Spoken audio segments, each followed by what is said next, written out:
Hey, here's a question for you. Are you artsy? I'm not really. I have like one picture that I can draw. This is what it looks like. It's a dog.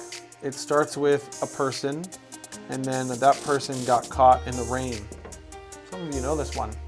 So then they got a towel put over them, and later they decided to go to the park, to the swings, and then they ran up one side and jumped, and then they ran up the other side and jumped. And then all of a sudden you fill in a couple of spots, and look at that.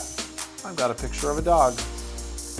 Now, can I ask you a question? Do you like that picture? Do you think it's any good? Do you think it means anything? Well, probably not to you. To me, as a person who is really not artsy at all, it's basically the only thing that I can draw. Lots of people can do lots of amazing art, but this is all I've got in this area. This is it. And it means something to me not because it's beautiful, but because it's something that I have an attachment to. Can I ask you a question? Isn't that kind of what worship music in the church is like? Not worship, not worshiping God, but the genre you choose, or the style of music, or the speed. You know, there's a lot of people that are inspired by and have attachments to music in different ways. Maybe it's a genre, something fast, something slow, something classical, a hymn, something jazz, something more contemporary, electric guitars and drums. I'm not really sure what it is, but here's what I know. We have this debate a lot. We have a debate about whether or not we like our worship music. And the problem is, based on our journey and our experiences and what we might have learned and listened to along the way, just like this dog, everybody's going to view it a little bit differently.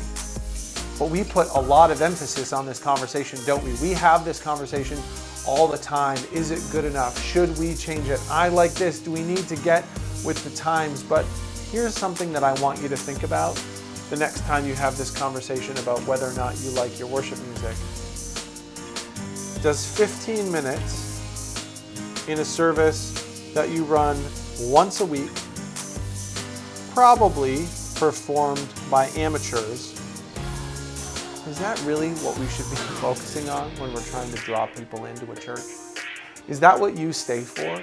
Do you stay for 15 minutes of music performed by amateur musicians every week? Because if it is, I think maybe you're missing what the purpose of being a part of a church community is all about.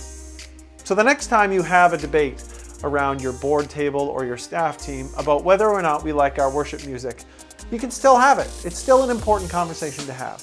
But make sure you tweak your perspective and you say, this is a very small part of what we do. And depending on where somebody comes from, it's viewed totally different. So let's not put genre or style any higher than it really needs to be on the priority list. Maybe the thing you need to do is spend time teaching people why being part of a church community is important in the first place,